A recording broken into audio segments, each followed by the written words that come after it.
Il y a selon moi deux grands facteurs de fragilité pour les PME en ce moment. Le premier facteur, c'est la trésorerie.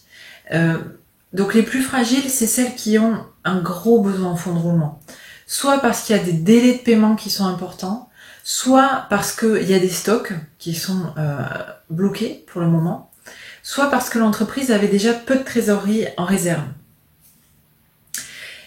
Il faut savoir que la trésorerie, c'est, je crois, l'aspect le plus pervers de la gestion quand on est une PME, parce qu'à la fois ça semble très facile à comprendre, il y a des encaissements et des décaissements, et en même temps c'est peut-être l'aspect le plus complexe, parce qu'il y a une inertie très forte entre les marges générées par l'activité et le compte bancaire, et donc le BFR.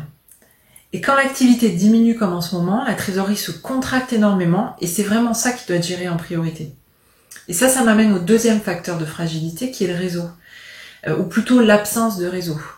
Un bon réseau, quand on est une PME, quand on est un entrepreneur, c'est fondamental. Que ce soit avec sa banque, même idéalement ses banques, mais aussi avec les fournisseurs, les clients, les collaborateurs, partenaires, confrères, consoeurs, parce que c'est tout cet écosystème qui va permettre d'assurer de bonnes négociations pour des reports de paiement éventuels, pour des décalages, des ajustements dans la livraison ou d'autres, et pour maintenir une fidélité également dans le temps.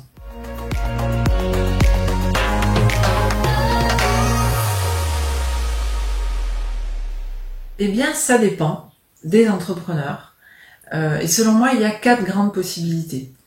Il y a d'abord les entrepreneurs qui ont un profil plutôt patrimonial, et qui ont l'habitude de fonctionner en autofinancement, qui sont peu endettés, qui en général ont un patrimoine important. C'est des entreprises qui sont assez stables, plutôt souvent familiales d'ailleurs.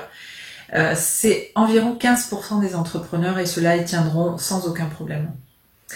Ensuite, il y a deuxième possibilité, c'est l'entrepreneur type tel qu'on l'imagine, l'entrepreneur qui a un bon réseau, qui est un bon gestionnaire, un entrepreneur qui sait s'entourer, qui est résilient. Alors ça, n'est que 30% des entrepreneurs. Ceux-là, ils s'en sortiront également parce que ils savent mobiliser leur réseau et ils sauront également mobiliser les dispositifs actuels, le PGE par exemple, pour adapter justement tous les calendriers de paiement, pour gérer la trésorerie de la façon la plus pertinente.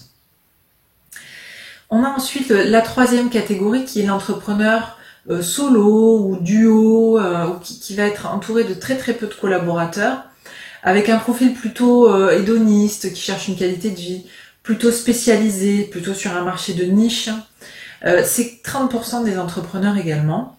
Alors, ce qui caractérise ces entrepreneurs-là, en particulier en ce moment, c'est les bonnes relations avec les clients et avec les partenaires. Ils ont globalement une fidélisation qui est assurée parce que cette proximité fait partie de leurs avantages concurrentiels. Et donc ces entreprises-là tiendront s'ils négocient des reports de paiement et s'ils sont bien entourés notamment par leur expert comptable. Ils doivent absolument se faire conseiller par leur expert comptable parce que c'est pas toujours les entrepreneurs les plus familiers avec l'aspect on va dire administratif de la gestion. Et puis il y a la quatrième catégorie.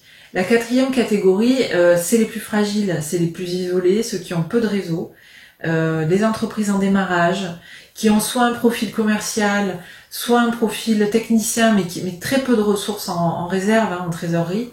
Et ça, c'est quand même 25% des entreprises, des petites entreprises. Celles-ci ne s'en sortiront pas sans les mesures proposées par le gouvernement. Donc que ce soit la première aide de 1 500 €, le PGE, mais aussi toutes les aides complémentaires à les dispositifs qui ont été mis en place depuis. C'est vraiment la catégorie d'entrepreneurs qui doit absolument mobiliser tous les dispositifs possibles. Et plus que jamais, utilisez votre expert comptable. Ce conseil s'adresse à eux, mais aussi à tous les autres entrepreneurs.